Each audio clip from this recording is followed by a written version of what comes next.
시청자 여러분 안녕하십니까. 점심시간 종합뉴스 뉴스에일 라이브, 오늘 저희가 준비한 소식으로 힘차게 시작합니다. 검찰이 조금 전 쌍방울 대북 송금 의혹과 관련해 이재명 민주당 대표에 대해 제3자 뇌물 혐의 등으로 불구속 기소했습니다. 이에 앞서 법원은 이화영 전 부지사 유죄 판결문에 대북 송금 의혹의 최종 결재권자는 이재명 대표라고 인정하는 내용을 담은 것으로 확인됐습니다. 민주당은 오늘 최상병 특검법을 국회에 상정할 계획입니다. 거대 야당인 민주당은 국회의장에 이어 법사위원장 자리까지 확보함에 따라 법안 발의부터 상임위, 법사위 상정, 본회의 처리까지 하루 안에 끝낼 수도 있습니다. 국민의힘은 더불어민주당의 국회 상임위원장 단독 선출과 상임위원 강제 배정에 반발하면서 강경 투쟁을 예고했지만 사흘째 마땅한 대응책을 찾지 못하고 있습니다. 대표적인 외식 메뉴인 김밥과 자장면, 삼겹살, 비빔밥, 김치찌개, 백반 등 5개 품목 평균 가격이 지난달까지 고공행진을 하고 있는 가운데 서울에서 삼겹살 외식 1인분 평균 가격이 처음으로 2만 원을 넘었습니다. 저는 잠시 후에 다시 찾아오겠습니다. 뉴스에일 라이브 오늘 첫 소식입니다. 오늘 오전 전북 부안에서 규모 4.8의 지진이 발생했습니다. 올해 발생한 지진 가운데 최대 규모인데요. 인명피해는 다행히 없었습니다. 하지만 창고 벽이 갈라지는 등 피해가 속출했습니다. 지진이 발생한 현장에 취재기자가 나가 있습니다. 김대욱 기자, 전해주시죠. 네, 저는 전북 부안군의 한 마을에 나와 있습니다. 오늘 아침 발생한 지진으로 창고벽이 보시는 것처럼 갈라져 있는데요. 지진 위력이 얼마나 셌는지 잘 보여줍니다. 규모 4.8의 지진이 발생한 시각은 오전 8시 26분쯤입니다. 당초 기상청은 재난안전 문자를 통해 이번 지진의 규모가 4.7이라고 전파했지만 상세 분석을 통해 규모를 4.8로 조정했습니다. 발생 위치는 전북 부안군 남남서쪽 4km 지역인데요. 진앙 깊이는 지하 8km인 것으로 분석됐습니다. 이후 10여 차례에 걸쳐 여진이 발생한 것으로 파악됩니다. 이번 지진은 올해 발생한 지진 중 가장 위력이 셉니다. 규모 4.5 이상 지진이 발생한 건 지난해 5월 강원 동해시 해역에서 발생한 지진 이후 1년여 만입니다. 이번 지진으로 전북 지역엔 진도 5, 전남은 진도 4, 경북과 경남, 광주와 대전, 세종, 인천과 충청 지방에는 진도 3의 흔들림이 전달됐습니다. 진도 5는 그릇이나 창문 등이 깨지기도 하며 불안정한 물체는 넘어질 수 있는 정도입니다. 지금까지 전국에서 300건 넘는 유감 신고가 이어졌습니다. 인명피해는 없는 것으로 파악되는데요. 부안군 일대엔 유리창이 깨지고 창고 벽에 금이 갔다는 등 피해 신고들이 접수됐습니다. 전북 익산시에서도 지진으로 주택담이 기울어졌다는 신고가 접수됐습니다. 행정안전부는 중앙재난안전대책본부 비상 1단계를 가동하고 지진 위기경보 경계 단계를 발령했습니다. 지금까지 전북 부안군에서 전해드렸습니다. 자, 다음 소식은 뉴스 시작 직전에 들어온 속보 내용입니다. 검찰이 조금 전 이재명 더불어민주당 대표를 추가 기소했습니다. 지난주에 실형 선고를 받은 이화영 전 경기도 평화부지사 재판에서 대북 송금 800만 달러를 보낸 사실이 인정됐죠. 그런데 바로 이 부분을 뇌물로 보겠다는 겁니다. 사회부 연결해서 자세한 소식 더 알아보겠습니다. 공태현 기자, 자, 이재명 대표가 또다시 이 4번째 재판을 계속 받게 됐네요. 네, 검찰이 이재명 더불어민주당 대표를 오늘 오전 추가 기소했습니다. 이화영 전 경기 평화부지사 선고 닷새 만에 전격 기소입니다. 검찰은 그동안 쌍방울 대북 송금액이 이재명 당시 경기도지사에 대한 제3자 뇌물이라고 보고 수사해왔습니다. 검찰은 경기도의 스마트팜 사업비 500만 달러와 방북비용 대납 300만 달러를 모두 제3자 뇌물로 봤습니다. 우리 돈으로 따지면 100억 원이 넘는 액수입니다. 이 대표는 그간 김성태 전 쌍방울그룹 회장과 대북 송금에 대해선 몰랐다는 입장입니다. 하지만 이 전 부지사의 판결문에는 김 전 회장이 이 대표와 통화했다고 볼 정황이 기재됐습니다. 김 전 회장은 2019년 7월 이 전 부지사 휴대전화로 이 대표와 통화하며 북한 사람들을 초대해서 행사를 잘 치르겠다. 저 역시도 같이 방북을 추진하겠다고 진술했습니다. 판결문에는 경기지사가 이화영 전 부지사에게 과감한 대북 행보를 기대했다는 내용도 적혀 있습니다. 검찰이 이 대표를 기소하면서 공직선거법 위반, 위증교사, 대장동 개발 비리에 이어 대북 송금까지 서울과 수원으로 가며 총 4개의 재판을 받게 됐습니다. 지금까지 사회부에서 전해드렸습니다.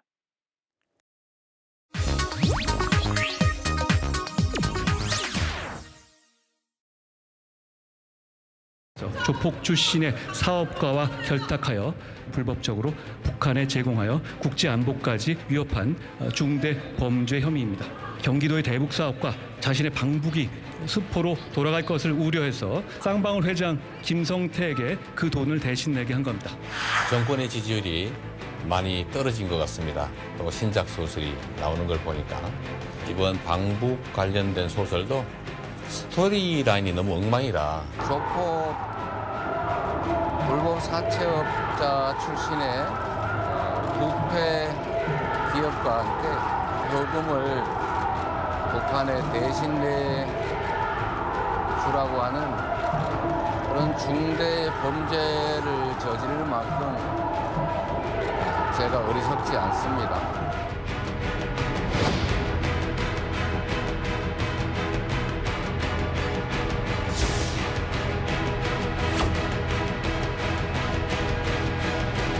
이화영 전 부지사에 대해서 9년 6개월 실형 선고됐는데 어떻게 생각하십니까? 검찰 추가 수사 이어가겠다는 입장 냈습니다. 어떻게 생각하십니까?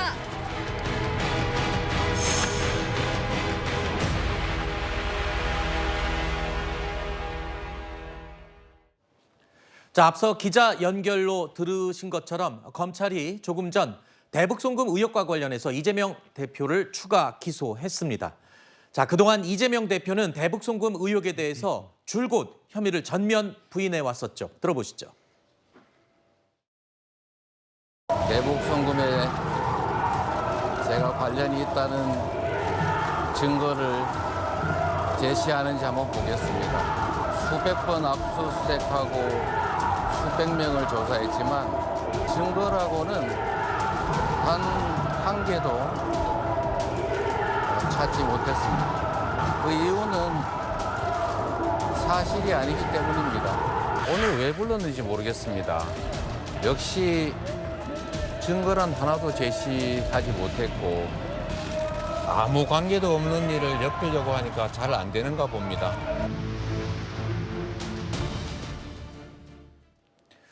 자, 들으신 것처럼 지금까지 이 대북 송금과 관련한 여러 가지 의혹들에 대해서 이재명 대표는 극구 전면 부인해 왔습니다. 하지만 조금 전 검찰은 추가 기소를 했습니다. 이화영 전 부지사의 1심 판결이 5일 전에 나왔죠. 이때 9년 6개월의 중형을 선고받았는데 이 당시에 모든 언론들이 이 판결을 중요하다라고 주목했던 이유가 바로 이재명 대표의 추가 기소 혐의와 직접적으로 연관이 돼 있기 때문이었습니다. 자, 그런데 그럼에도 불구하고 5일 만에 검찰이 이 추가 기소를 했다는 것, 이거 상당히 빠른 것 아닌가요? 여기에 대해서는 검찰에서 어느 정도 준비가 되어 있을 것으로 예상이 됩니다. 네. 지금 영상에서도 보셨지만 사실 이 관련 의혹과 관련해서 이재명 대표가 작년 9월에 이미 영장실질심사를 받았었거든요. 그때까지 검찰이 어느 정도 수사를 해놓은 것이 있었고 그때 영장이 기각이 된 이후에 검찰에서는 나름대로 수사를 계속하면서 이화영 전 부지사에 대한 1심 판결을 기다리고 있었던 것으로 보입니다. 네. 그리고 지난주 금요일에 이화영 전 부지사에 대해서 아시는 것처럼 9년 6월이라는 굉장한 중형이 선고가 되었는데요. 그 판결문이 지금 300페이지 정도로 꽤 긴 판결문이 나왔습니다. 거기에 대해서 검찰에서 좀 꼼꼼하게 검토를 했고 과정에 있어서 이재명 대표라는 이름이 104회 정도 이화영 전 부지사의 판결문에 있다고 하는데 그것들을 보면서 거기에서 나와 있는 현출되어 있는 증거들 이런 것들을 봤을 때 이재명 대표가 충분히 기소할 만하다라는 판단을 하고 지금 검찰에서는 신속하게 기소를 결정한 것으로 보입니다. 네, 일단 검찰의 기소는 검찰의 판단인 것이고요. 네. 아까 말씀하신 것처럼 지난해 9월에 일단 구속영장이 기각이 됐어요. 그때 법원의 영장 전담 판사가 이 대표의 공모 여부에 대해서 다툼의 여지가 있다라고 이야기를 했었거든요. 자, 그러면 지금의 오늘 이 검찰이 기소할 것을 이재명 대표 측에서는 충분히 예상을 했겠죠? 이재명 대표 입장에서는 충분히 검찰의 기소는 예정된 수순으로 여기고 있었을 겁니다. 물론 과거 구속영장이 기각되긴 했지만 지금 이화영 재판에 대해서는 1심 판결문을 충분히 검토했다라고 보고 기소 결정을 한 것으로 보여지는데요. 그렇다고 하더라도 300페이지 이르는 그 방대한 양의 판결문을 어느 정도까지 유리하게 해석을 했는지는 좀 살펴봐야 되는 부분이 아닌가 싶습니다. 지금 김성태 회장에 대한 진술에 대해서 굉장히 신빙성을 부여하고 있는데 지금 800만 불에 이르는 막대한 돈을 지급을 했음에도 불구하고 2차례 정도 이화영 부지사를 통해서 통화를 했다는 내용에 대해서 이 진술의 신빙성을 인정했다는 자체가 과연 타당한지, 그리고 이재명 대표를 기소하는 그런 근거로 삼을 수 있는지 여러 가지 면에서 꼼꼼하게 따져봐야 할 부분이 많지 않을까 싶습니다. 네. 자, 이재명 대표는요, 그동안 김성태 전 쌍방울그룹 회장과의 관계에 대해서 이런 표현을 한 적이 있습니다. 내복 하나 사 입은 인연밖에 없다라고 강조를 해왔었죠. 쌍방울과 이재명은 대체 무슨 관계입니까? 나도 모르겠어. 뭘 알아야 내가. 제가 전에 한번 그랬죠. 내가 인연이라면 이거 네이 사입은 거. 저는 김성태라는 분 얼굴도 본 일이 없거든요. 아, 여기 누가 그거 쓰셨네. 확 지나갔는데 내복 사입은지. 자, 이뿐만이 아니죠. 지난해 KBS 인터뷰에서는 이화영 전 부지사를 통해서 통화를 했다는 말이 나오는 부분에 대해서 이재명 대표는 기억이 나지 않는다라는 말을 하기도 했습니다. 하지만 김성태 전 회장, 이재명 대표와 2차례 정도 이화영을 통해서 전화 통화를 했다라고 주장을 해왔었고 법원에서도 그렇게 진술을 한 것으로 알려지고 있습니다. 자, 이화영 1심 재판부가 김성태 전 회장의 이 진술의 신빙성을 인정을 한 것이다. 지금 그렇게 보도가 나오고 있어요. 판결문을 통해 확인된 사실이거든요. 일단 판결문은 그 내용이 나와 있죠. 네. 김성태 회장이 이제 2차례 정도 전화를 했다고 주장을 하고 있는데 그중에 한 번이 2019년 1월 17일입니다. 우리가 아마 영상 자료를 통해 많이 봤을 장면인데 김성태 회장과 이화영 전 부지사 그리고 그 북한의 그 송명철 셋이서 술을 마시면서 그 날입니다. 그날 술에 취한 상태로 이제 전화를 했다는 건데 처음에 이재명 그 대표의 그 반론은 뭐였냐면 그날이 이재명 대표가 다른 일로 재판을 받았던 날입니다. 저녁까지. 네. 그렇기 때문에 통화 시간이 좀 적절하지 않다라는 건데 혹시 그 이후에 전화를 받았다고 하더라도 아마 재판을 받고 나서 장시간 재판을 참석한 이후에 전화를 받았던 거기 때문에 아마 기억이 잘 나지 않는다라고 주장을 하고 있는 것이고요. 또 통화를 만약에 실제 뭐 2회 정도 이루어졌다 하더라도 통화 내용에 대해서는 일단 김성태 회장의 일방적 주장만 있는 상황입니다. 그렇기 때문에 그것에 대해서 이재명 대표 측에서는 그런 내용을 통한 적이 없다라는 쪽으로 아마 반론을 할 것으로 보입니다. 네. 아직 그 따져볼 여부가 많고 지금 아직 나온 거는 이화영 전 부지사의 판결도 1심 판결일 뿐이고 물론 1심 판결도 그 판결 결과는 이재명 대표 재판의 증거로서 채택이 될 수 있습니다만 네. 아직까지는 1심 판결이기 때문에 이화영 전 부지사도 항소를 하고 있고 이재명 대표도 전혀 다른 주장을 하고 있기 때문에 저는 다퉈볼 여지가 충분하다고 보고 있습니다. 네. 물론 지금의 단계는 검찰이 추가 기소를 한 겁니다. 지금 3가지 재판을 이재명 대표가 받고 있는 중인데 이번 기소로 인해서 방금 말씀하신 것처럼 법적으로 다툼의 여지가 있다라고 한 부분이 이제 기소 이후에 법정에서 그 여지를 다투게 될 걸로 예상이 됩니다만 일단은 추후 재판에 적잖은 영향을 끼치지 않겠냐는 예상들이 보도로 많이 나오고 있어요. 예, 왜냐하면 1심 재판에서 일단 이화영 전 부지사에게 아까 말씀드렸다시피 중형이 선고가 됐고 이 김성태 회장이 방북 비용을 댄다든지 스마트팜 비용을 대납하는 그 정황이 사실은 이화영이라고 하는 사람을 보고 했을 것인가 아니면 이화영 뒤에 있었던 바로 이재명 경기지사를 보고 했을 것이냐라는 이 아주 상식적인 문제에서는 많은 국민들도 사실은 이게 이화영 때문에 낸 돈일까라는 의구심을 가질 것 같아요. 네. 그런 면에서 봤을 때 1심 판결문에 기초해서 봤을 때는 결국에 마지막 몸통이 누구냐라고 하는 그 수사의 과정에서는 결국은 이재명 지사를 지목할 수밖에 없고 그렇다면 앞으로 재판에서도 이 1심 결과가 상당히 이재명 대표에게는 불리하게 작용할 걸로 예상이 됩니다. 네. 어제 오늘 이어서 이 각 언론에서요. 저희도 물론 확보를 했지만 이화영 전 부지사의 이 판결문, 1심 판결문 내용이 확인되면서 지금 이재명 대표에 대한 추가 기소는 굉장히 명백한 사실로 예상이 돼 왔습니다. 그리고 오늘 오전에 전격적으로 추가 기소가 된 건데요. 자, 가장 핵심은 이 부분이었습니다. 판결문에도 이 부분이 담겼다라고 확인된 부분인데요. 이화영 전 부지사를 통해서 보고를 받았냐, 이 대표가 대북 송금 내용을 인지하고 있었느냐, 이 부분이 다툼의 여지가 가장 큰 부분입니다. 하지만 1심 판결문에는 이 부분을 어느 정도 인정하는 것으로 보이는 그런 이 판사의 판결문 내용이 있어서 또 계속 보도가 나오고 있는데요. 이재명 대표는요, 계속해서 이 보고받은 적이 없다, 이화영 전 부지사가 독자적으로 추진한 것이었다는 주장을 반복해 오고 있습니다. 이화영 부지사에게 보고받으신 적 없으십니까? 참 소설 가지고 자꾸 그러시는 것 같아요. 부지사가 직접 결제했다고 하는데 사실 맞을까요? 전혀 사실이 아닙니다. 제 운전면허증에 경찰청장 직인이 찍혀 있죠. 경찰청장이 그걸 나한테 발급해 준 겁니까? 나한테 운전면허 발급해 준 사실 아나요? 정절권에 따라서 서명을 하면 관인은 저절로 찍히게 되는 건데 관인이 찍혔다고 해서 도지사가 결제했다는 의미는 아니거든요. 자, 이화영 1심 판결문에 뭐 어떻게 세느냐에 따라서 횟수가 조금 달라집니다만 지금 이름이 104번이 등장하는 것으로 확인이 되고 있습니다. 그런데 이화영 1심 재판부가요, 명시를 하진 않았지만 이 전반적인 내용으로 볼 때 사실상 이재명 대표를 대북 송금 사건의 최종 결재권자임을 인정한 것으로 해석되는 판결문 부분이 속속 등장합니다. 바로 이 부분이 보고를 받았냐 여부와 직결되는 그런 부분 아니겠습니까? 그렇죠. 이재명 지사가 본인이 경기도지사가 된 이후에 이화영이라는 사람을 정무라인으로서 평화부지사라는 직에 임명을 하게 된 것인데요.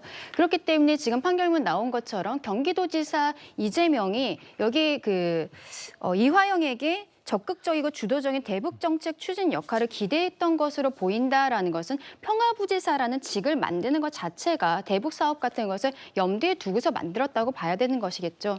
그리고 지금 그 판결문에서 김성태가 이재명 대표와 통화를 하는 과정, 이런 것들에 대해서도 나와 있는데, 김성태 쌍방울 회장이 이화영 부지사와는 원래 알던 사이고 계속적으로 이재명 대표에게 본인과 지금 대북 사업에 대해서 보고가 가고 있는 것이냐라고 물었고, 이화영 부지사가 그것이 맞다라고 여러 차례 답변을 해주었다. 그렇기 때문에 김성태로서는 이재명 대표를 실제로 보지는 않았지만 대북 사업에서 계속적으로 진행이 되었다. 그러면서 그 과정에 2번 정도 통화가 있었다라는 것이거든요. 네. 이재명 대표는 지금 본인이 도지사로서 만약에 평화부지사가 그동안에 진행했었던 일을 몰랐다라고 지금 이야기를 한다면 그것은 무능한 것이고, 알았다라면 공범이 되는 것입니다. 네. 이번 판결문에서는 결과적으로 쌍방울의 대북 송금이라는 것이 이재명 대표의 방북에 대한 사례금이었다라고 명시적으로 밝히고 있거든요. 이 네. 부분이 굉장히 유의미하다고 보여집니다. 이번 이화영 부지사의 이 1심 판결문에 담긴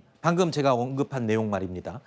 최종 결재권자가 이재명 대표라고 상당히 짐작할 만한 이 내용.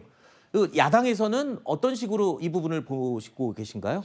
일단 이화영 전 부지사가 평화부지사였고 대북 관련 사업을 여러 가지를 하지 않았습니까? 그렇기 때문에 그걸 총괄했던 사람이고요. 그래서 대북 사업을 관련돼서 보고한 것과 네. 이 방북 관련 사업을 보고한 것과 또 방북 관련해서 대북 송금건을 보고한 것, 또 대북 송금건까지 보고했다면 또 그것과 관련돼서 쌍방울 김성태 회장이 연관되어 있다, 이것까지 보고한 거, 이건 또 전혀 다른 문제거든요. 네. 과연 대북 관련 사업만 보고했는지 아니면 대북 송금까지 그리고 쌍방울과 연관성까지 보고를 했는지, 이것까지를 밝혀내야 되는 겁니다. 그리고 민주당에서 지금 계속 주장하고 있는 것 중에 한 가지는 지금 똑같은 공범이 한 명 더 있죠. 그 안부수 아태평화교류협회 회장, 안부수 그 공범에 대한 판결은 사실 작년 5월에 나왔습니다.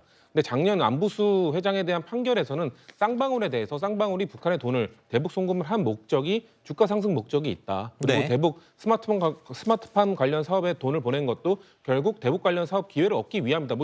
이런 것들이 명시되어 있거든요. 그러니까 네. 똑같은 공범에 대해서 똑같은 자료를 갖고 두 개의 검찰이 다른 내용으로 기소를 했고 판결도 다르게 나온 겁니다. 저는 네. 이재명 대표가 지금 이야기하고 있는 것은 안부수 회장의 판결을 봐라. 거기에는 그 방북 그 비용으로 대납을 했다는 것이 없다. 이거를 주장할 수 있다고 보는 거거든요. 그렇기 네. 때문에 저는 그렇기 때문에 2심에서 충분히 다퉈볼 여지가 있다고 민주당에서 판단하고 있다고 그렇게 보고 있는 겁니다. 지금 일단 한 부의장님 예. 말씀하신 내용 중에서 국정원 보고 문서 관련해서 지금 말씀을 하시는 것으로 보이는데 국정원에서 이러한 사건들이 대북에 송금을 한 것들이 어떠한 쌍방울 자체적인 주가 조작을 위한 것이다라는 형태의 서면이 나와 있었던 것은 이번 판결에서도 판단을 하고 있습니다.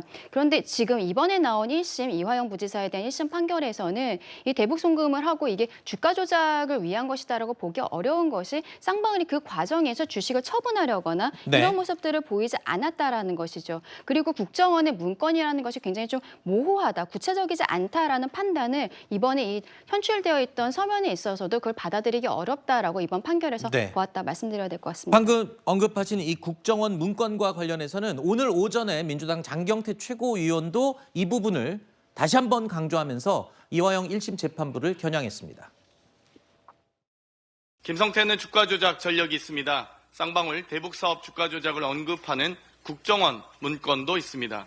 그런데 이번 판결은 순환 출자 구조를 통한 주가 조작 기업을 건실한 기업이라며 증거마저도 둔갑시켰습니다. 김성태의 쌍방울, 검찰에 이어 재판부까지 오염된 사법 역사상 가장 충격적인 판결이 될 것입니다. 조작과 매수, 회유 등 한 점의 의혹 없는 진실을 위해 쌍방울 사건 조작 특검법도 반드시 통과시키겠습니다.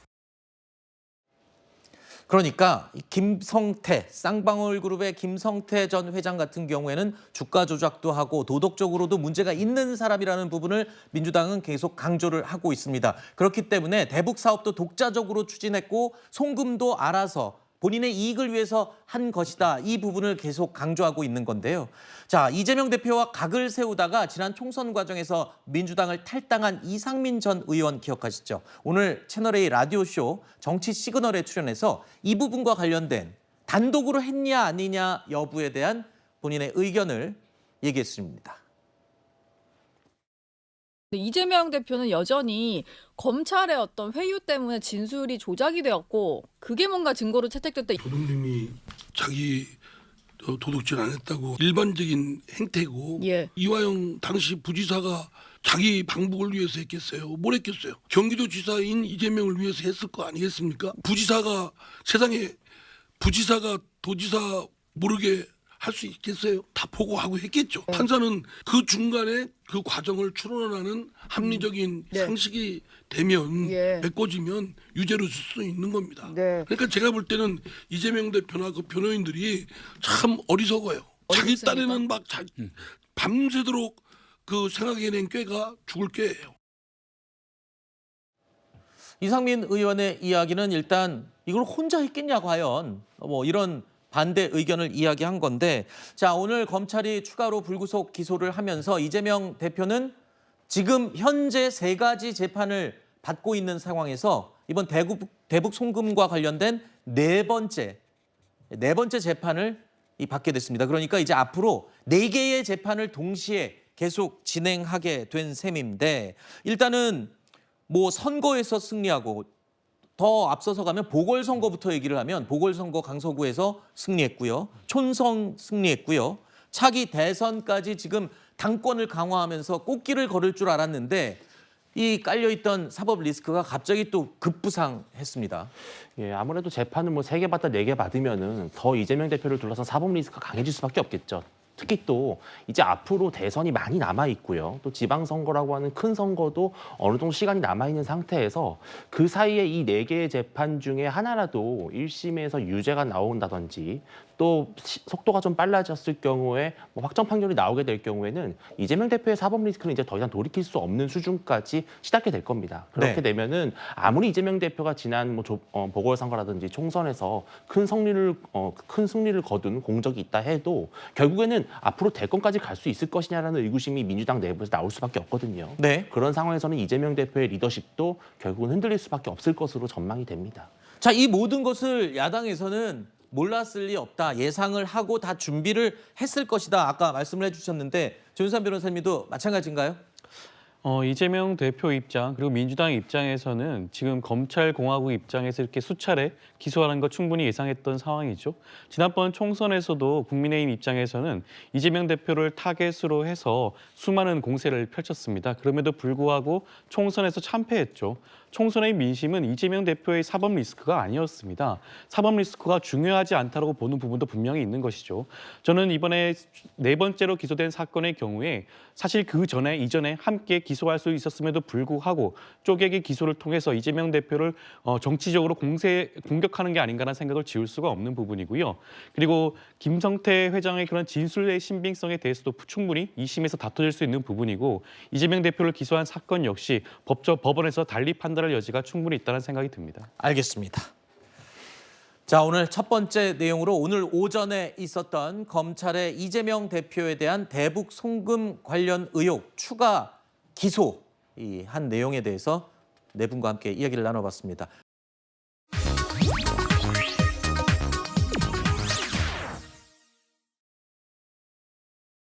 국민의힘은 관례라는 미명하에 국회가 일을 못하게 발목 잡으려고 애쓰고 있지만 이런 낡은 행태, 낡은 정치, 나쁜 정치의 표본을 보여주는 것입니다. 상임위원장이 선출된 11개 상임위는 바로 가동을 시작해서 시급한 현안들과 법안을 처리할 수 있도록 하겠습니다.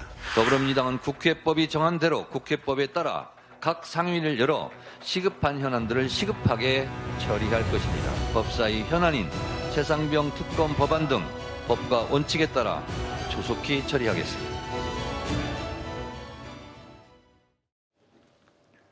국회 상임위원장 독식에 나선 민주당.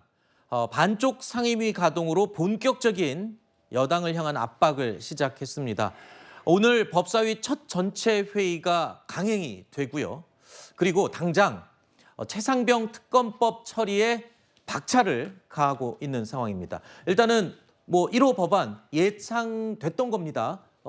그냥 강행을 하는군요. 맞습니다. 21대 국회 때 대통령이 거부권을 행사했기 때문에 이거를 22대 국회 들어서 1호 법안 가장 먼저 처리하겠다는 얘기는 민주당에서 누차 해왔습니다. 그리고 최상병 특검법의 필요성을 우리가 민주당에서 얘기할 때 가장 많이 얘기했던 것이 속도입니다.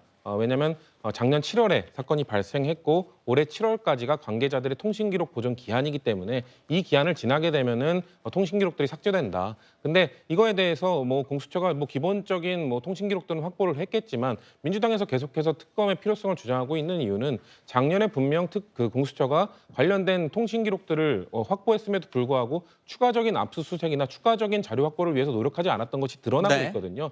가장 대표적 예가 대통령입니다. 대통령이 처음에는 통화나 이런 것들에 대해서 전적으로 부인하다가 최근에 이제 공수처 수사 재판 과정에서 나타나고 있는 것이 통신 보안이 되지 않는 비화폰을 활용해서 당시 국방부 장관과 통화했던 내용까지 나오지 않았습니까? 그렇게 되면 기본적으로 당연히 혐의가 있다면은 대통령의 그 비화폰도 압수수색을 해야 됩니다. 그럼에도 불구하고 그런 추가적 조치를 전혀 하지 않았기 때문에 민주당 입장에서는 이걸 빠르게 7월까지 이 통신기록이 보존되는 7월까지 어떻게든 이 최상병 특검법을 통과시켜서 이거는 절차적으로 진행을 해야 된다라는 주장을 했기 때문에 이거를 진행하고 있는 것이고요. 다만 저는 국민들의 눈높이에 맞는 다른 법안들을 이렇게 좀 신속하게 처리할 때는 조금 더 신중할 필요는 있다고 개인적으로 생각합니다. 알겠습니다. 자, 일단 특검법 법안 처리 1호 법안으로 지금 국회 안건으로 상정 강행한다 하는데 이게요 21대 국회보다 더 빨라진 게 있습니다. 민주당 입장에서 보면은 상임위에 일단 거쳐서 법사위를 거쳐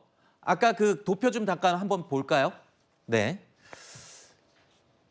국회 본회의 처리까지 반드시 통과해야 되는 상임위. 특히 법사위가 중요한 이유가 바로 이 부분이었죠. 국회 입법에서 가장 먼저 통과되는 이 관문, 이 부분에서 일사천리로 통과. 이게요 여러 가지 심사숙고를 해야 되는 여러 가지 과정들이 있는데 지금 상임위원장까지 독차지한 상황에서 모든 걸 생략한다면 극단적으로 봤을 때 단 하루만 해도 법안 처리가 가능하다. 본회의로 상정할 수 있다. 이런 상황이 된 겁니다.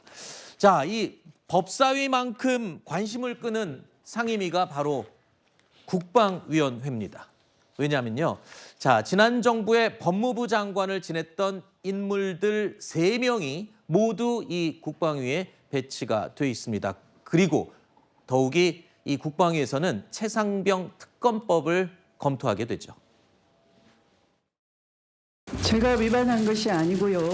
검찰총장이 저의 명을 거역한 것입니다. 장관의 말을 경허히 들으면 좋게 지나갈 일을 세상 지휘랍시고 해가지고 일을 더 꼬이게 만들었어요. 김경숙 증인 지금 불만이 무엇이죠? 이건 곤란합니다. 이런 식으로 얘기하는 것은 저는 곤란하다고 생각이 들기 때문에 들으세요 좀! 들어!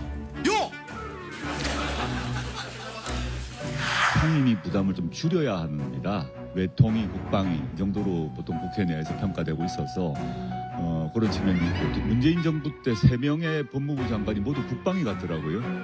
그다음에 박범계, 추미애 이렇게 됐는데 흥미진진하지 않을까 생각합니다. 보신 것처럼 추미애, 박범계, 조국 세 사람 문재인 정부 시절 모두 법무부 장관 출신입니다. 이 세 사람이 국방위에 다 모였습니다. 그리고 또 여기서 다루는 1호 법안이 최상병 특검법입니다. 누가 봐도 의도가 읽히네요. 일단은 근데 원래 전통적으로 국회에서 국방이라고 하는 곳은 좀 큰 꿈을 가진 정치인들이 좀 선호하는 상황이기도 합니다. 왜냐하면 전반적으로 국가 안보에 대한 이야기를 다루기 때문에 좀 뭔가 학습을 한다고 해야 될까요? 그런 개념도 좀 있고 또 특히 이번 이 윤석열 정부에서 이제 최상병 특검 문제와 관련해서 이 국방위에 소속이 되면은 앞으로 국방부 장관이나 차관을 불러서 이 문제를 집중적으로 현안질을 했을 때 상당히 파급 효과가 있고 또 이 언론에 노출될 수 있는 빈도가 많아지기 때문에 아무래도 이런 국방위를 선호한 것도 있고요. 또 최근에 이런 오물풍선 문제와 관련해서도 분명히 이 야권에서는 윤석열 정부의 어떤 안보의 문제점을 집중적으로 질타하려고 하는 그런 의도도 분명히 섞여 있지 않을까 생각을 합니다. 네. 자, 지금까지 우리가 몇 가지 살펴본 것처럼 민주당의 국회 단독 운영이 현실화됐습니다. 그러면서 대통령실은요, 이제 거부권을 행사할 명분이 생긴 셈이다라고 이 상황에 대한 입장을 밝히기도 했는데요. 국민의힘 입장에서는 지금 무언가 대책을 좀 내놔야 하는데 뾰족한 수가 떠오르지 않는 상황입니다. 지금 사흘째 의원총회를 연이어 매일 열고 있는데 대응책을 논의하고 있지만 굉장히 고민이 많은 상황이라고 합니다. 민주당의 광란의 질주가 시작되었습니다. 최근 민주당이 제출한 입법을 보면 지금 민주당은 제정신이 아닌 것 같습니다. 의회, 독재, 독주의 마약을 맞은 것 같습니다. 민주당의 일방 독주로 엉터리 법안들이 본회의를 통과한다면 집권 여당인 국민의힘은 책임감을 갖고 대통령의 제2요구권 행사를 강하게 요구할 수밖에 없다는 점을 분명히 말씀드립니다.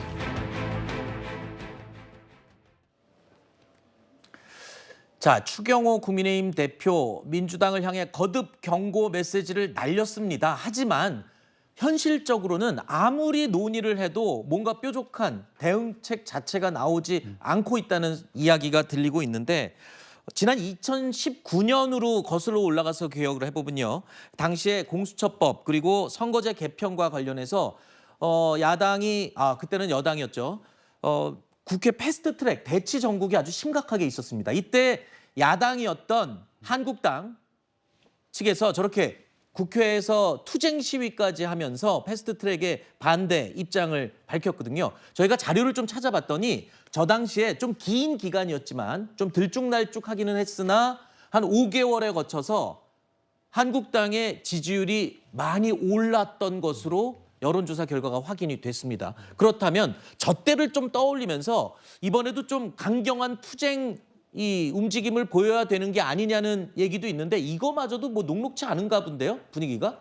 일단은 근데 여당이기 때문에 좀 그런 게 있는 것 같아요. 왜냐하면은 여당이 투쟁을 한다라는 게 약간 딜레마가 있잖아요. 입장이 바뀌어 있는 상황이다 정권을 보니까. 잡았고 집권을 하고 있는데 야당을 상대로 투쟁을 한다? 근데 그렇다고 해서 지금 이렇게 속수무책으로 당하기만 할 것이냐? 이 두 가지 사이에서 아마 추경호 원내대표가 상당히 고뇌에 빠져 있을 겁니다. 그런데 2019년들을 그 세상에 보면 그 당시 패스트트랙 투쟁 그리고 이제 8월, 9월, 10월로 넘어가면서 조국 사태 이 두 가지의 사태 때 자유한국당 당시의 그 야당이었죠. 네. 투쟁이 상당히 좀 효과를 봤던 것도 사실이거든요. 네. 그래서 지금 내부적으로는 약간 강원 전략을 얘기하는 것 같습니다. 첫 번째는 일단 7개 상임위를 그래도 받자. 들어가서 일하는 여당의 모습을 보이자. 다만 외부에서 국민과 소통하면서 뭔가 좀 으쌰으쌰하는 모습을 국민들에게 보이자. 이런 쪽으로 투트랙으로 가자는 이야기가 지금 국민의힘에서 나오는 것으로 들리고 있습니다. 네. 뭐 과거와 지금 바뀐 게 많죠. 그때는 여야 입장이 바뀌어 있었고 저 당시에 투쟁을 해서 여론조사가 뭐 드라마틱하게 오른 건 극적으로 오른 건 아니지만 그래도 추세가 오르는 추세였기 때문에 저런 걸 참고해서 이번에 좀 투쟁력을 발휘해보는 게 어떠냐는 일부 의견도 있지만 그거마저도 또 여당 입장에서는 또 어울리지 않는 거다. 그러니까 아마 고심이 많은 것 같습니다. 자, 국민의힘 지도체제와 전당대회 룰 거의 윤곽을 드러냈죠. 오늘 빠르면 발표할 수도 있다. 뭐 이런 얘기도 들리던데 한동훈 전 비대위원장의 출마 결단도 이와 행보를 같이 해서 빨라질 것으로 보입니다. 친한계로 꼽히는 장동혁 원내 수석 대변인의 이야기 들어보시죠. 가장 궁금한 것은 한동훈 전 위원장이 나올 것이냐 이건데 솔직하게 아시는 건 좀 다 말씀해 주실 수 있을까요? 아는 거요? 네, 예. 뭐 물어보세요. 나오시는 건가요? 그건 아직 결정되지는 않은 것 같습니다. 몇 퍼센트 정도 맞습니까? 그걸 퍼센트로 말씀드리기는 어려운 것 같고 여러 고민들을 아직도 하고 계시다. 나오는 게 확정되지 않았으면 뭐 안 나올 가능성도 열려 있는 거 아닌가요? 예. 여러 고민을 하고 계시다 그렇게 말씀드리겠습니다. 언제쯤에 명확하게 좀 입장이 나올 수 있을까요? 후보 등록하는 시점에는 말씀을 하셔야 되지 않을까요? 예. 네. 후보 등록하는 시점에는 뭐 어쩔 수 없이 말씀하셔야 되니까. 예. 자, 어쩔 수 없이 말을 해야 되는 시점이 진짜 코앞으로 다가왔습니다.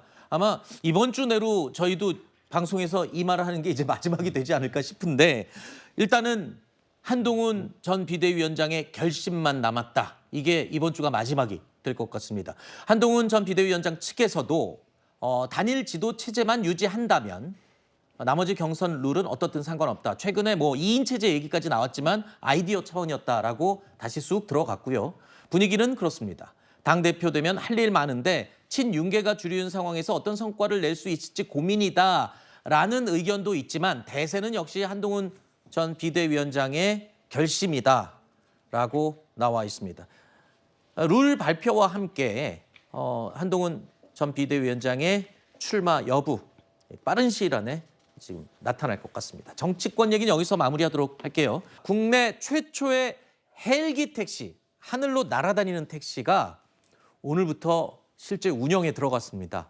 서울 잠실에서 인천공항까지 차로 운전하면 한 2시간 가까이 걸리거든요. 그런데 이 헬기 택시를 타면요. 불과 20분 만에 공항에 도착할 수 있다고 합니다. 그런데요. 한 번 타는데 한 사람당 44만 원을 내야 한다고 합니다. 광민경 기자의 보도입니다. 서울 잠실 한강변에 있는 한강공원 헬기장입니다. 국내 최초로 도입된 헬기 택시가 착륙합니다. 신분증과 얼굴, 탑승 정보가 담긴 QR코드를 확인하고 기체에 오릅니다. 에어택시를 타고 잠실에서 출발해 양재 만남의 광장까지 갔다가 돌아오겠습니다.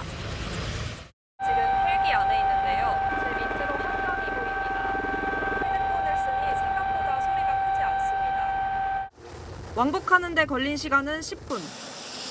차로 이동했을 때 걸리는 시간은 편도 32분으로 소요 시간이 6분의 1 수준입니다. 정식 운행 경로인 잠실 인천공항을 헬기 택시로 이동하면 차로 2시간 가까이 걸리는 시간을 20분으로 단축할 수 있습니다. 총 12명이 탑승할 수 있고 앱을 통해서 아침 8시부터 저녁 6시까지 1시간 단위로 예약 가능합니다. 편도 기준 1인 탑승권 가격은 44만 원으로 비용이 비싼 점은 한계로 꼽힙니다. 많이 이제 활성화되고 대중화되게 되면은 택시 요금보다 조금 더 비싼 수준의 어떤 그러면서 조용하고 헬리콥터보다 훨씬 안전한 교통체계가 될 것이다. 내년 상용화가 목표인 도심항공교통 시대를 앞두고 헬기 택시가 항공교통 대중화를 이끌어낼지 주목됩니다. 채널A 뉴스 광민경입니다.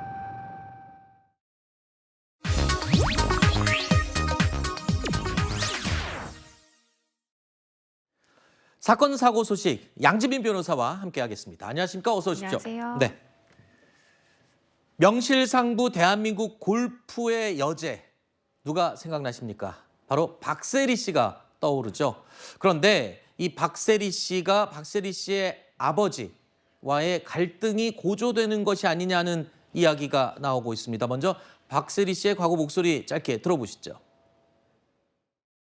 글쎄요. 우선 저는 나가게 되면 저희 가족하고 먼저 우선순위가 가족이니까 가족하고 먼저 나갈 것 같아요. 의외로 가족하고 더 많은 시간을 못 보냈죠.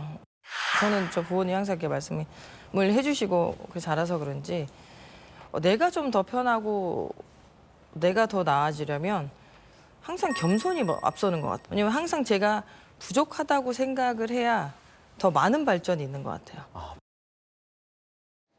자, 지금 들어보시면 박세리 씨는 이 가족을 아주 중요시하는 것 같은데 갑자기 아버지와 갈등이 불거졌다는 게 무슨 말입니까?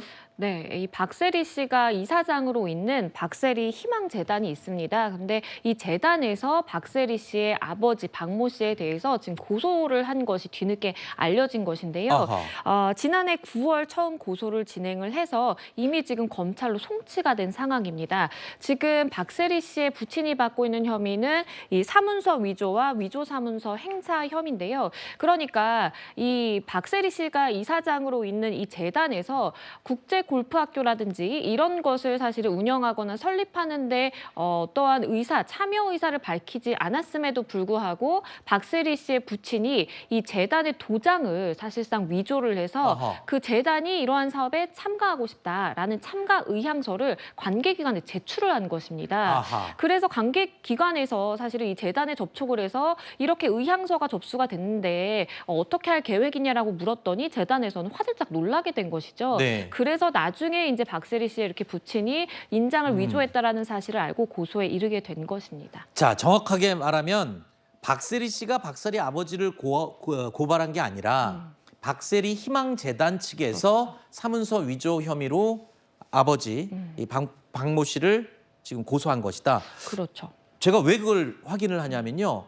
여러분도 아시다시피 박세리 씨는요. 그동안 아버지에 대해서 공개적으로 남다른 애정을 여러 번 드러낸 적이 있습니다. 그리고 이 부친 역시 박세리의 선수 생활에 아주 지대한 영향을 끼친 것으로 알려지기도 하고 있죠. 은퇴직을 하면서 많은 팬들이 세리를 사랑하고 아껴주는 그런 마음이 너무 직결되다 보니까 저도 모르게 내가 앞으로 더 열심히 해야 되겠구나 이런 생각을 했어요. 이제 앞으로 주니어 육성도 하고요. 세계적인 더 선수를 많이 배출해서 또 선배 후배의 그런 인성 교육과 함께 최고의 참 골프 선수를 키워내는 어떤 지도자로서 한번 잘 해보고 싶어요. 제가 기억하기로 박세리 씨 담력 키운다고 어릴 때 박세리 씨 아버지가 공동묘지에 데려가서 막 밤에 연습시키고 했다는 얘기까지 들었고, 그리고 저 아버지가 정말 선수로 키운 이야기는 여러 번 저도 들은 바가 있거든요. 그런데 이번에 이 박세리 희망재단과의 고소 관계가 불거지면서 박세리 씨가 과거에 상금 돈 얘기를 했던 게 다시 또 회자되고 있어요. 그러니까 그때 이렇게 얘기를 했습니다. 골프 우승 상금이 총 얼마인지 정확하게 기억은 못하지만 한 200억 정도 되는 걸로 안다. 사실 상금보다 스폰서 계약 금액이 더 큰데 그 돈은 부모님한테 다 드렸다라고 얘기한 적이 있어요. 그렇죠. 그렇기 때문에 이 발언이 지금 다시 또 회자되고 있다고요? 그렇죠. 왜냐하면 박세리 씨가 이렇게 가족, 특히 이제 아버지에 대한 그 애정은 방송을 통해서도 지속적으로 밝혀왔습니다. 네. 본인의 정말 심장 같은 존재다라고 표현을 할 정도로 부친과의 사이가 이제 가까운 것으로 잘 알려져 있었는데 난데없이 갑자기 박세리 씨 측에서 이제 부친을 고소했다라는 뉴스가 전해지다 보니까 실제로 이 부녀 사이에 뭔가 갈등이 고조되고 있는 건 아닌가라는 이야기가 나오기도 하는데요. 네. 하지만 아까 짚어주신 것처럼 고소를 한 주체는 지금 박세리 씨 개인이 아니고요. 박세리 씨가 몸담고 있는 재단입니다. 피해자 역시도 재단이기 때문에 일단 개인 간의 갈등으로 보기보다는 일단은 사문서 위조 혐의가 있기 때문에 고소를 진행할 수밖에 없었다라는 네. 취지로 보시면 될 것 같습니다. 박세리 씨가 이 상금으로 부모님, 특히 아버지 편하게 지내시라고 대전에 저택을 사줬다, 뭐 이런 얘기도 알려지고 있는데, 물론 재단 측에서 이번 일에 대해서 개인의 판단으로 진행되는 일이 아니다라고 못을 받기도 했습니다만, 일단은 박세리 씨 역시 재단 이사 가운데 한 명인 만큼 다른 해석도 나오고 있습니다. 제일 궁금한 건요, 만약에 이게 소송으로 계속 진행이 돼서 만에 하나 유죄가 인정될 경우에는 어느 정도 처벌을 받게 되는 죄인가요? 일단은 지금 사문서 위조와 그렇게 위조한 사문서를 행사했다라는 이제 혐의를 받고 있는 것이고요. 만약에 이제 초범이고 반성의 기전이 있다라고 한다면 사실상 뭐 벌금형이라든지 선고가 가능한 수준입니다. 그런데 여기서 지금 좀 사실관계가 밝혀져야 되는 부분이, 과연 이 부친이 박세리 씨와 전혀 소통을 하지 않은 채 이렇게 독단적으로 행동을 한 것인지, 아니면 이제 딸 되는 이 박세리 씨 와 얘기를 나누기는 했지만 뭔가 오해가 불거져서 인장을 위조해서 이렇게 제출까지 하게 된 것인지, 수사기관에서는 그 부분을 좀 쟁점화해서 볼 것으로 보이고요. 더불어서 박세리 씨가 일단은 재단 측에서 고소를 진행하긴 했지만 내 개인적으로는 부친이기 때문에 이렇게 좀 선처를 해달라라고 탄원서를 제출할 가능성도 있기 때문에요. 일단은 양형이라든지 수사기관에서 참작할 부분은 좀 많이 있다라고 보입니다. 알겠습니다. 뭐 유명한 연예인들 중에 몇몇이 가족과 불화로 좀 논란이 됐던 경우들이 있는데요. 박세리 씨 사건도 어떻게 처리될지, 일단 뭐 가족 관계는 천륜 아니겠습니까? 부디 잘 해결되기를 바라보겠습니다. 여러분, 노키즈존 들어보셨죠? 아이들은 들어올 수 없는 카페, 또 노 시니어존, 노인들은 들어오지 마세요, 뭐 이런 곳도 있고요. 그런데 특정 세대의 출입은 물론이고 노 아줌마존이라는 단어가 등장을 했습니다. 인천의 한 헬스장에서 아줌마들은 출입을 할 수 없다라고 선언을 한 건데요. 그 내용을 보시면서 설명드리겠습니다. 자, 내용을 보면은 이 헬스클럽 앞에 있는 내용인데요. 아줌마 출입 금지, 교양 있고 우아한 여성만 출입이 가능하다. 그러면서 나이를 떠나서 공짜를 좋아하면 아줌마다. 어디를 가나 욕먹는데 본인만 모르면 아줌마다. 뭐 이러면서 이런 약간 좀 차별적인 문구가 적힌 내용을 웃지 못할 내용으로 적어 놓은 겁니다. 일단 왜 이런 걸 붙였는지 헬스장 업주의 목소리를 들어보시죠.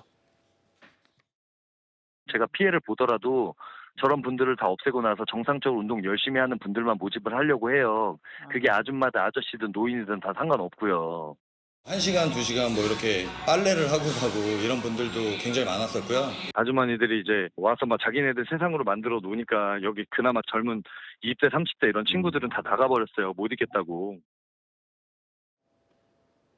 자, 일단 대한민국의 모든 아줌마가 적어보면 엄청 화가 날 듯한데 또 업주의 얘기를 들어보면은 또 어느 정도 고개가 끄덕여지는 부분도 있습니다. 모든 아줌마가 그렇지는 않습니다만 특정 몇몇 분들의 행동 때문에 업주가 굉장히 화가 난 모양이에요. 그렇죠. 이제 업주 사장님의 입장 충분히 이해가 됩니다. 그러니까 말 그대로 이런 행동들을 하는 8가지 이제 기준을 마련을 해두고요. 사실상 그 기준을 꼼꼼히 읽어보면 아, 우리가 소위 말하는 좀 진상 손님에 해당하겠구나라는 좀 생각이 듭니다. 그렇기 때문에 사장님 입장에서는 이러한 진상 손님 더 이상 받고 싶지 않다라는 의미로 이렇게 내건 것 같아요. 하지만 문구 자체를 굉장히 자극적으로 뭔가 이러한 진상 손님은 즉 아줌마에 해당한다라고 식의 이제 문구를 내걸다 보니까 이거 너무 차별을 좀 조장하는 거 아니냐라는 좀 비판의 목소리도 있는 게 사실입니다. 네, 하나 진짜 궁금한 건데 이게 아까 제가 앞부분에 말씀드렸지만 노 키즈 존, 노 시니어 존 이것도 노인 폄하라고 그때 약간 논란이 됐었거든요. 근데 지금 노 아줌마라고 특정한 사람들을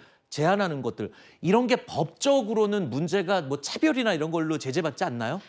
차별로 제재를 법적으로는 받지는 않습니다. 아, 그래요? 왜냐하면 우리는 이제 계약 자유의 원칙에 따라서 내가 업장을 운영하는 이제 업주인 경우에 내가 누군가와 계약 가족을 관계를 형성할 것인지는 나의 재량에 달려 있는 것입니다. 그래서 네. 사적 자치의 원칙에 따라서 아무나와 사실 계약을 맺을 수 있고 내가 맺고 싶지 않은 사람과는 맺지 않아도 되는 거죠. 그렇기 때문에 사실 제한을 두는 것은 가능하지만 저렇게 이제 뭔가 자극적인 문구를 걸어두기보다는 개개인마다 이제 계약서를 체결을 할 때 이런 행위를 할 경우에는 내가 계약 해지를 할 수 네. 있다라는 취지로 문구를 작성하시는 게 더 좋겠다라는 생각도 듭니다. 알겠습니다.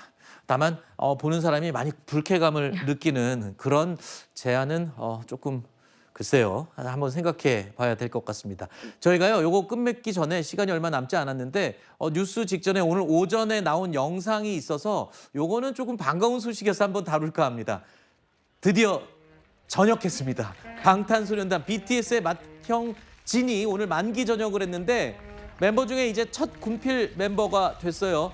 진 씨를 축하하기 위해서 일부 방탄 멤버들이 지금 현장에 나왔는데 색소폰까지 메고 나왔네요. 그렇죠. 멤버 RMC 같은 경우에는 직접 저렇게 색소폰을 들고 나와서 본인들의 히트곡이죠. 다이너마이트를 연주를 하면서 맏형의 전역을 축하를 하기도 했고요. 진 씨가 전역하고 저렇게 바로 오늘 나왔는데 내일부터 팬들과 만난다고 합니다. 내일 잠실체육관에서 열리는 오프라인 행사인 2024 페스타에 참석을 한다라고 하니까요. 또 많은 팬들이 몰리지 않을까 싶습니다. 지금 저 앞부분엔 다이너마이트를 한 소절 연주하더니 뒷부분은 길게 군가 연주하고 있는 거거든요. 이거 멜로디가 들어보니까 이 RM이요. 지금 군악대에서 근무를 하고 있습니다. 그래서 저 군가를 축하로 연주해줬는데 제가 들어오기 전에 인터넷에 보니까 팬들이 저 제대하는 진이나 또 형 축하해주러 나와서 색소폰을 부는 RM이나 너무 귀엽다고 난리가 났거든요. 알겠습니다. 자, 양지민 변호사님 오늘 말씀 고맙습니다. 감사합니다. 또 반가운 소식이네요. 배우 이정재가 제다이 기사로 연기하는 스타워즈 시리즈가 지금 흥행몰이를 하고 있습니다. 이 스타워즈 시리즈가 공개된 지 닷새 동안 전 세계에서 시청 횟수가 1,100만 회를 넘었다고 합니다. 그 인기 비결이 뭔지 이현용 기자가 알려드립니다. You carry a Jedi weapon, but you are no Jedi. 이정재가 영어로 연기하고 광성검 액션을 선보인 스타워즈 시리즈 에콜라이트가 흥행에 성공했습니다. 디즈니 플러스는 에콜라이트의 닷새간 시청 기록이 올해 공개된 작품 중 최고 성적이라고 밝혔습니다. 에콜라이트는 지난 5일 공개 이후 닷새 동안 전 세계에서 1,110만 회의 시청 횟수를 기록했습니다. 공개 첫날에만 480만 회, 이후 나흘간 630만 회를 기록했습니다. 다만 지난해 8월 공개된 스타워즈 시리즈의 전작 아소카가 기록한 1,400만 회에는 미치지 못했습니다. 에콜라이트는 오징어 게임으로 세계적인 스타가 된 이정재의 첫 번째 할리우드 진출작입니다. 공개 이후 현지 평단은 대체로 호평했지만 이정재가 아시아 배우로는 처음으로 스타워즈의 중심 인물인 제다이를 맡은 것을 두고 일부 팬들은 반감을 드러내기도 했습니다. 위의 시대에는 동양인의 모습을 가진 제다이가 출연하는 게 자연스럽지 않나. 그래서 아마 제가 캐스팅이 된 게 아닌가라는 생각을 합니다. 지난주 1, 2화를 동시 공개한 에콜라이트는 앞으로 매주 한 편씩 모두 8편을 선보입니다. 채널A 뉴스 이현용입니다.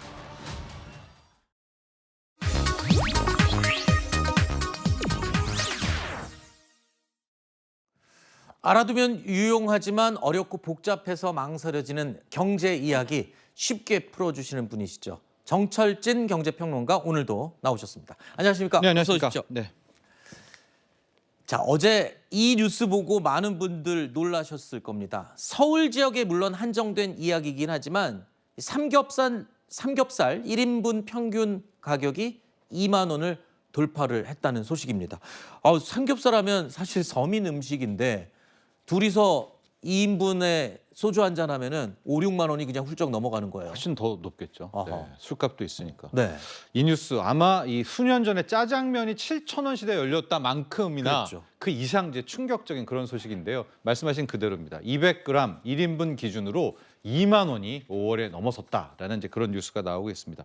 이유가 좀 있습니다. 현재 아프리카 돼지열병 때문에 돈육 가격들이 좀 많이 올랐거든요. 아마 그 여파로 삼겹살 가격도 계속해서 오르고 있다. 이렇게 보면 될 것 같고 그동안에 삼겹살 1인분에 좀 가격을 봤더니 코로나19 이전 2017년, 18년 때를 보면 15,000원대였었거든요. 그게 코로나19를 지나면서 2021년에 16,000원 시대가 열렸고 이후에 17,000원, 19,000원 거침없이 오르다가 이제 드디어 2만 원 시대가 열리게 됩니다. 근데 저는요 이 그래프에서 삼겹살 옆에 괄호 열고 200g 돼 있잖아요. 저는 저것도 이상한 거를 느낀 게 몇 년 됐습니다. 식당에 가보면요 어느 순간에 삼겹살이 200g이 1인분이 아니라 150g으로 바뀌어 있고요. 소고기는 150g이 1인분이었다가 요즘은 어떤 데 가면 140이죠. 한우집은 100g으로 줄어져 있거든요. 이게 이 식당 주인들이 어쩔 수 없이 울며 겨자 먹기로 짜낸 묘안이라면서요. 그렇습니다. 일단 우리 순욱 앵커가 너무나 날카롭다. 그 얘기를 바로 하려고 했었거든요. 지금 제가 200g 1인분 얘기를 했었는데 본인의 단골집에 따라서 이 부분에서부터 아닌데 하실 분들이 있는 게요. 160g을 1인분으로 하는 곳도 있고 지금은 150g이 대세인 것 같아요. 하고 50g이요? 예. 엄청 차이 납니다. 이게 고기 몇 점 차이예요. 예. 하고 한우 같은 경우 소고기 가격은 진짜 120g을 1인분으로 하는 데도 되게 많은데 이유가 있습니다. 쉽게 말해서 이런 거죠. 우리가 설렁탕 한 그릇을 12,000원까지는 사 먹는다. 14,000원을 사 먹는다.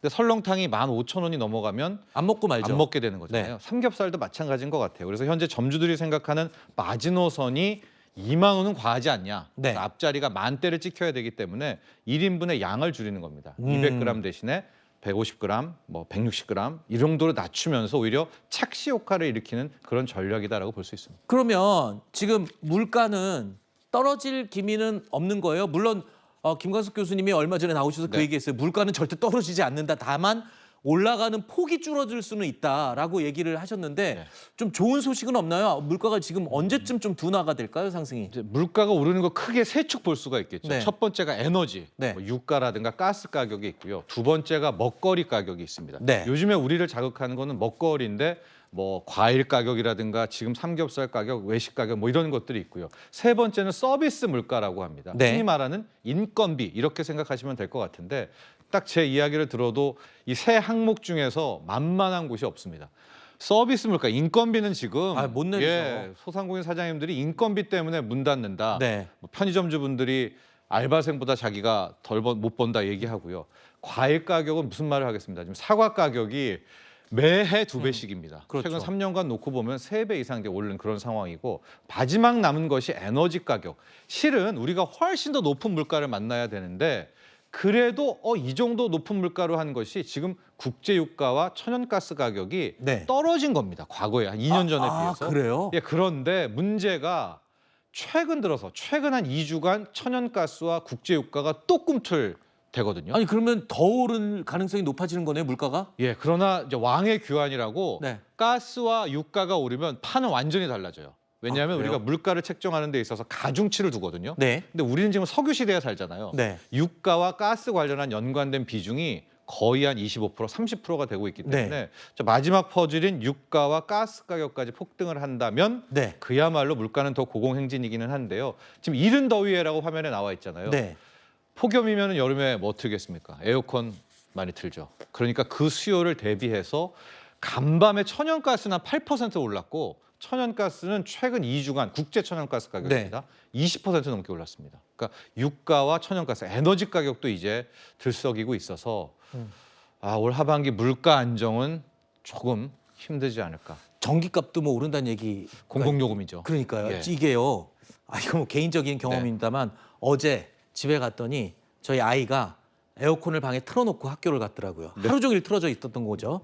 굉장히 겁이 나더라고요. 전기료 많이. 겁까지요? 아니 그러니까 이게 왜냐하면 작년에 난방비도 마찬가지였고요. 전기료도 어느 순간이 지나면은 전기료가 확 올라가잖아요. 올해 지금 말씀하신 대로 물가가 오르고 에너지값이 오르면 전기료도 인상이 될 것이 참 우려가 되는 그런 상황이다 그랬고 제가 제 개인적인 경험을 그냥 말씀드린 겁니다. 일단 에어컨도 덜 틀려면 더위가 좀 덜해야 되는데 요즘 무더위가 먼저 빨리 찾아왔잖아요. 이런 무더위, 열대야까지 지금 찾아오고 있는 상황인데 이거 진짜 냉방비가 걱정이네요. 그렇습니다. 이제 폭염 이슈가 네. 주식시장에서는 뭐 아이스크림 주가가 상한가 같다 이러고는 있지만은요. 실질적으로 고민은 전기요금, 가스요금으로 이어지는 냉방비 비용 폭탄이다 이렇게 볼 수가 있을 텐데 네.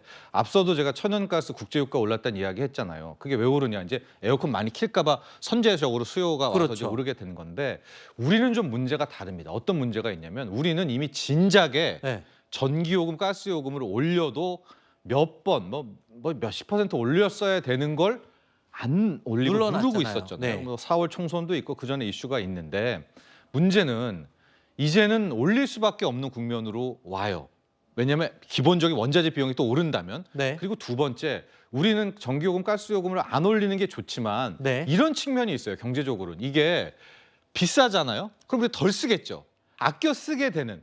그러니까 경제학적으로는 어떤 물건이나 이런 비용이 비싸면 덜 쓰고 싸면 많이 쓰고 이래야 되는데 지금 우리는 과도하게 뭐 이해 인정을 안 하실 수 있지만 요금이 싸면서 더 좀 과한 소비를 하는 측면도 있습니다. 아마 당국도 이 점을 충분히 고려하게 될 것 같아서 만약에 7월에 전기요금 인상에 전격 나설 수도 있습니다. 아니면 네. 가스요금 인상에 나설 수도 있는데 이렇게 되면 또 무슨 문제가 오느냐. 당장 우리 국민들은 이제 에어컨도 못 틀라고 하냐 강력 반발 나오죠. 네. 그다음에 소상공인 사장님들은 안 그래도 경기 나빠 힘들고 재료비 오르고 인건비 오르는데 에어컨 틀어야 되잖아요. 또 오르고 여기도 힘들고 물가는 물가대로 공공요금 오르면서 또 오르고 이런 악순환이 나오게 됩니다. 어쩔 수 없이 올릴 수밖에 없다는 걸 열심히 설명을 해주셨는데 이건 저 개인적인 의견입니다만 네.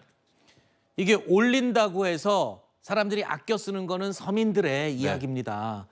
이 돈 있는 사람들은 비싸도 그냥 막 빵빵 틀을 거 아니에요. 근데 대부분의 사람들은 이 빵빵 틀지 못하고 아껴 쓰는 게 그게 좀 속상하다는 얘기죠. 네, 저는. 맞습니다. 그것도 인정하나 지금 한국전력의 상황을 보면 지금 이게 돌아시면 또 우리 빚이에요. 네. 누적 적자가 43조에 부채는 지금 수백 조에 달하고 있기 때문에 이게 눈 가리고 아웅. 결국 우리가 또 우리 돈으로 그렇죠. 한전의 적자를 또 메워지고 있기 때문에 아하. 결국 어느 정도의 요금 현실화를 당국이 단행하지 않을까 또 이런 생각도 해봅니다. 알겠습니다. 제가 괜히 평론가님께 얘기를 아닙니다. 했는데 그만큼 이 서민들은 전기료 안 그래도 금리도 높은데 물가까지 올라가고 네. 에어컨, 선풍기마저 마음대로 못 틀면 얼마나 속상할까 싶어서 제가 맞습니다. 대변해서 네. 말씀을 드려봤습니다. 자, 오늘도 경제 이야기 쉽게 풀어주셔서 너무 감사합니다. 자, 더위 얘기 조금 전에 했는데 정말 오늘도 정말 뜨겁다고 합니다. 해가 중천에 뜨는 낮에는요, 야외에 서 있기도 힘들 정도라고 하는데요. 오늘은 어떨지 현장 나가 있는 기상캐스터 연결합니다. 문단영 캐스터, 오늘도 햇빛이 만만치 않군요. 네, 오늘도 더위의 기세가 만만치 않습니다. 바깥에 30분 이상만 서 있어도 피부가 금세 따가워지는데요. 개천에서 불어오는 바람도 더위를 식히기에는 역부족입니다. 더위 속에 폭염특보가 계속 확대되고 있습니다. 현재 경기 용인과 전남 동부, 영남 내륙을 중심으로 폭염주의보가 내려져 있는데요. 앞으로 기온은 더 올라 서울 31도, 강릉과 대구 34도로 매우 덥겠습니다. 맑은 하늘 속에 자외선 지수도 높겠고요. 오존도 전국이 나쁨 수준으로 농도가 짙겠습니다. 오후 한때 남부 내륙에 최대 20mm 정도의 소나기가 내리겠습니다. 이번 더위는 토요일에 비가 내리면서 잠시 누그러들겠습니다. 서울을 포함한 수도권과 영서, 제주에 토요일 오후부터 비가 시작됩니다. 벌써부터 밤낮을 가리지 않고 더위가 기승입니다. 동해안은 이틀째 열대야가 나타나기도 했는데요. 갈수록 더 더워집니다. 양산을 챙겨주시고 잦은 수분 섭취를 해주시면서 안전한 여름나기 되시기 바랍니다. 지금까지 서울 청계천에서 채널A 뉴스 문단영입니다. 오늘 앞서 이재명 대표의 추가 기소 소식 저희가 속보로 전해드렸는데요. 이와 관련된 이재명 대표 측의 입장이 또 속보로 조금 전에 들어왔습니다. 자, 이재명 대표는요, 검찰의 창작 수준이 갈수록 떨어지고 있다라고 이야기를 했습니다. 그러면서 그럴 힘이 있으면 민생을 챙기고 안보와 경제를 챙기라고 일축했다는 내용이 추가로 들어왔습니다. 자, 내일도 저희가 추가 내용 다시 한번 정리해서 전해드리도록 하겠습니다. 점심시간 종합뉴스 뉴스엘 라이브 오늘 순서는 여기서 마치겠습니다. 저는 내일 점심시간에 다시 또 인사드립니다. 고맙습니다.